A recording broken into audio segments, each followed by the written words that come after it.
Shoorri baankiin qabiinsa maallaqa yookaan faayinaansii dhuunfaa keessa qabu ol aanaa ta'uu ni beekta. Namni tokko akkaawuntii banachuun dura qabxiilee armaan gadii shanan kan beekuu danda'u qaba. Shoorri baankiin tajaajila yookaan akkaataa qabiinsa maallaqa dhuunfaa keessatti qabu hoo maal fa'a? Harka fuune akkam jirtan daawwattootaa fi hordoftoota kiyya kabajamoo kanneen addunyaa garagaraa irra jirtan. Hundi keessanuu bakkuma jirtanitti nagaa fi gammachuun isiniif hawwa. Kun daraaraadha. Sagantaa tanaan sagantaa barnoota qabiinsa faayinaansii dhuunfaa yookaan maallaqa dhuunfaa sagantaa itti ilaalluudha. Ammaan dura kutaa 3 laallee turre barnoota kanaan wal qabatee har'a ammoo barnoota kanaan wal qabatee mata duree xiqqoo takka kan laalluta gara mata duree keenyaatti cahuun dura kanneen hanga ammaa chaanaala kana subscribe gootan galanni isinirraa qabdan guddaa akka baaraati. Warri ammoo subscribe godhin subscribe godhuun maatii teenya akka taataniin isiniin jechuu barbaada. Kallattumaan muuziqaa ce'umsaa kanaan gara sagantaa teenyaatti kan ceenu ta'a. Na waliin tura.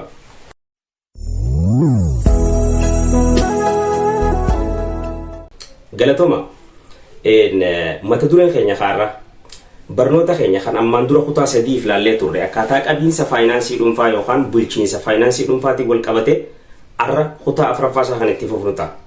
Mata dureen keenya kaarraan tanaa waa'ee baankiingiiti. Dhimma baankiiti.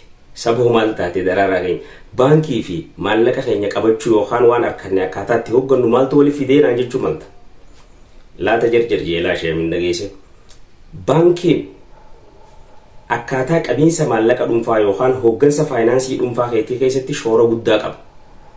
Kanaafuu har'a mata dureen keenya karaa baankii nu geessa. Kanaan dura utubaalee 4 gurguddaa jennee kan laalleetu jira.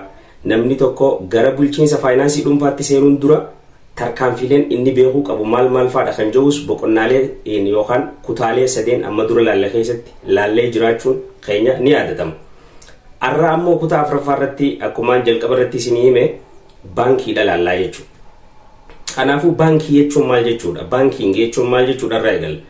Baankiing yookaan baankii jechuun iddoo gabaabdumatti baankii jechuun iddoo waljijjiirraan faayinaansii yookaan maallaqaa siigaltee investorotaan tahee namoota dhuunfaatiin itti gaggeeffamudha.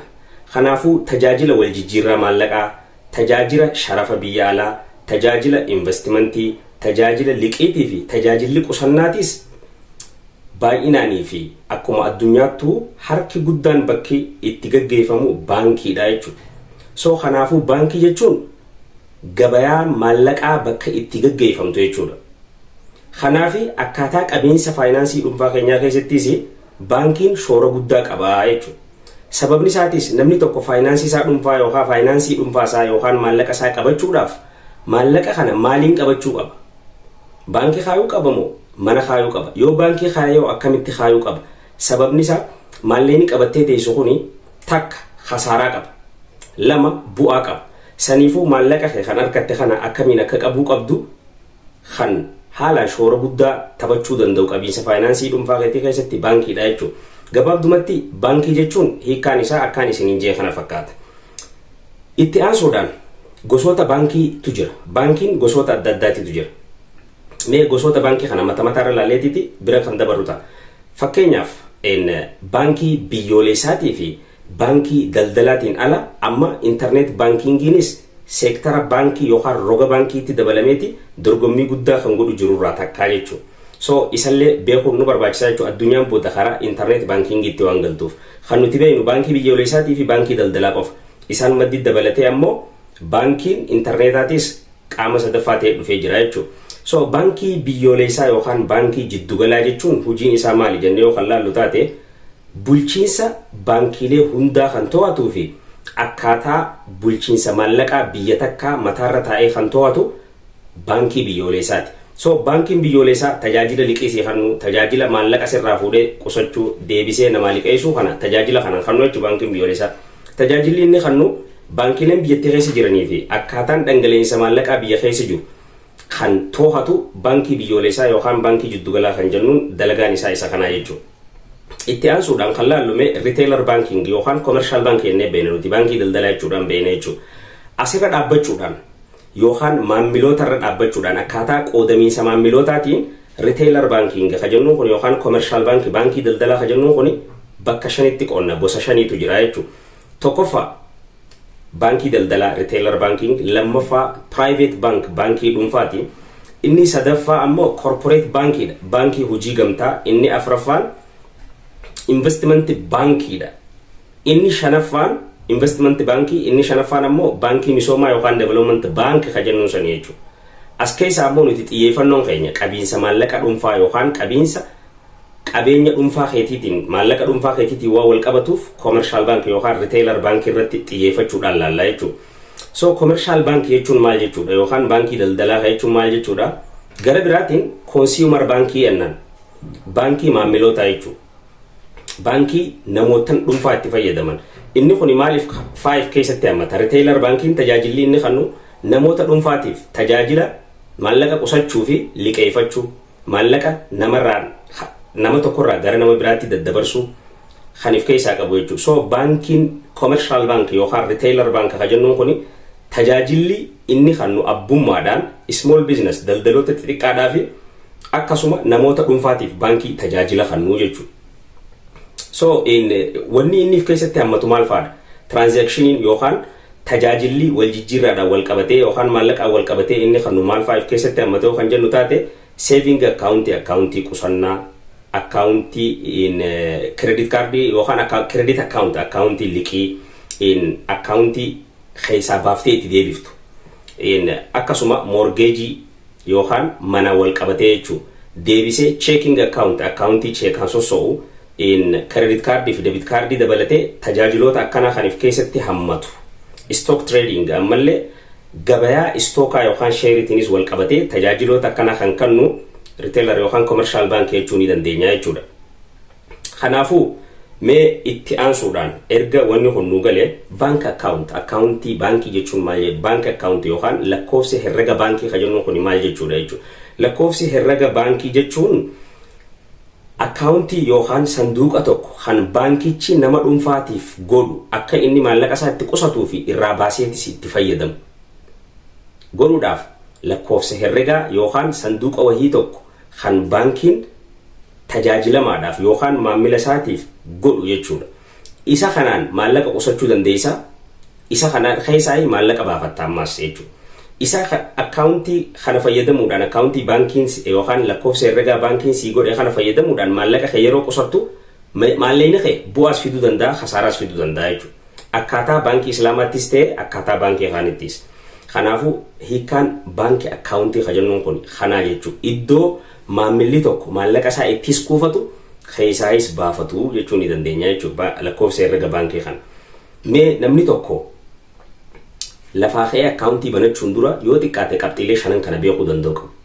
Baankii takka filattee yookaan accountii wayii takka filattee banachuu keetiin dura qabxiilee shanan kana beekuun kee barbaachisa. Akkanuma lafaa kaatee baankii accountii baankii jettee banachuun hin barbaachisuudha jechuudha. Akka fakkeenyaatti interest rate dhala isii ilaaluu danda'u qabda accountii keessan. Yoo baankii conventional baratamaa jennu kana kan fayyadamtu taate jechuudha. Yoo islamic bankingii taate hoo tajaajila mudaarabaa ni kannaahi maallaqni kee kun dalagee bu'aa inni fidu tajaajila ittiin adda fudhachuu dandeessu ni kannaahi baankichi sun kan jedhu ilaaluu danda'u qabda jechuudha. Akka fakkeenyaatti yoo nigdi baankiin maallaqa ati achi keessa kuuftu san irratti parsantii 7 dhala sii kafalee Awaash baankiin ammoo parsantii 10 yoo sii kafalee irra caalaa kafalu san kaa'uu danda'u qabda. Sababni isaatis maallaqni kee kuni humni bittaasaa gabbuu fi ol ka'uu waan maluuf takka khasaaraa si fida yookaan bu'aa si fida jechuudha. Inni lammaffaa ammoo minimum balaansii isa xiqqaa accountii banachuudhaaf si barbaachisu. Baankiin amma zaman baankiin fakkeenyaaf qarshii 25 ol si gaafachuu danda'a. Premium baankii jee namni tokko baankii kana accountii kana banachuudhaaf. Ha ammoo zeeroodhaan banachuu dandeessuutu jira. Ha qarshii 100 banachuu dandeessuutu jira. So kanaafuu accountii kana banachuun dura qarshii hangam takka haayuutu na barbaachisa accountii kana banachuudhaaf kan jirus ilaalcha keessa galchuu qabda jechuudha. Akkaataa harka keetirra waan jiruuti wal qabatee banachuu qabda jechuudha. Yoo zeeroo taate baankii zeeroodhaan sii bantu yoo jiraate achirraa banattee sanbooda hojjettee achirratti kuusuu danda'u qabda jechuudha. Inni sadaffaa benefit and limitation bu'aa fi dangaalee akkaawuntiin san qabdu. Bu'aa akkaawuntii san irraa harkattuu fi waan akkaawuntiin san akkaati tajaajila akkaawuntiin san akkaatiin harkanne si daangeessitu beekuu danda'utu sirraa eegamaa jechuudha. Inni afuraffaa sarviis fi tajaajila sii kennitu san irratti kafaltii baankiin sirraa fudhattu san laaluu danda'u qabda. Fakkeenyaaf amma baankii Nigdi baankii irraa gara Awaash baankii dabarsuuf qarshii 10 yoon irraa barbaade kuma takka irraa hanga 10,000tti. Awaash baankii irraa karaa Nigdi baankii dabarsuuf ammoo qarshii 25 yoon gaafate Nigdi baankiin fayyadamuu qaba jechuudha. Tajaajila naa kennu irratti kafaltii inni gaafatu hamtu irra dandeetiiti yaa wajji deemaa kan jiru ilaalcha keessa galchuu danda'u qabda. Inni dhumaa ammoo money transferiidha. Dabarsa maallaqaatiin wal qabatee sababni isaatis liquidity keetii miidha inni kun affect godhuu danda'a jechuudha. Akkaataa dabarsa maallaqaa isaatis laaluu yookaan ilaalcha keessa galchuu danda'u qabda. Itti fufuudhaan mata dureen keenya kan itti aanu subscribe fi like godhuun dagatina. Keessattuu obboleen keenya kanneen afaan Oromoo dubbatan barnoonni kun yoo ka isin fayyadee jaalattan ta'e yaadallee akkanaa kennitan subscribe fi like akka gootanillee asumaan dhaamsa isinii dhaamuu barbaada. Wanni akka isinii jijjiiramuu barbaadanillee yoo ka jiraatu taate yaada naa kennuu dandeessan. Dhuunfaanis ta'e as jalatti kommentiidhaan jechuudha. Galatoma. Amma itti aansuudhaan financial risk khasaaraa maallaqaati ilaalla jechuudha. Maallaqni khasaaraa ni qabamuu qabu. Irra guddaan hawaasa keenyaa maallaqni khasaaraa ni qabamuu qabu bakka jiru tanarratti kufaati qabna jechuudha. Khasaaraa maallaqaa jechuun maal jechuudha? Yookaan financial risk yookaan khasaaraan maallaqa kuusuudhaan si mudachuu maltu. Maallaqaan wal qabatee khasaaraan si dhufuu maltu maal faadha yoo kan jennu taate akka waliigalaatti fakkeenyaaf khasaaraa liqii wal qabatee si dhufu. Khasaaraa dhalaa wal qabatee si dhufu. Khasaaraa jijjiirama gabayaatiin wal qabatee si dhufu. Khasaaraa liquidityidhaan wal qabatee si dhufu. Aseetii qabdu liquid jijjiiruudhaan wal qabatee si dhufu malu jechuudha. Akkasuma itti aansuudhaan khasaaraa commodity yookaan shaqaxii wantoota adda addaatti wal qabatee si dhufuu danda'u jechuudha. Liquidity and operational risk yennaan khasaaraa liquidity fi raawwii keessaan raawwiidhaan wal qabatee si dhufu jechuudha. Isa kana jechuun afaan Oromootiin. So financial risk yookaan khasaaraa maallaqaa jechuun maal jechuudha? Gabaabdumatti khasaaraa kaapitaalaa wal qabatee si mudatuu fi akkasuma bu'aan ati investimentii irraa argattu mirkanaawaa ta'uu dhabu jechuudha. Bu'aan ati investimentii irraa yookaan waan hojjechuu jirtu san irraa argattu uncertain kan dhaabbataan ta'in kan mirkanaawaan ta'in ta'uu jechuudha. Akkana jennee hiika isaa fudhachuu dandeenya. So gosoota khasaaraa maallaqaa keessaa credit risk kan jennuun kun riskii liqii wal qabatee dhufu. Gabaabdumatti afaan Oromoo gabaabaadhaan credit risk jechuun yeroo liqeeffataan maallaqa liqeeffatee kafaluu dadhabu jechuudha.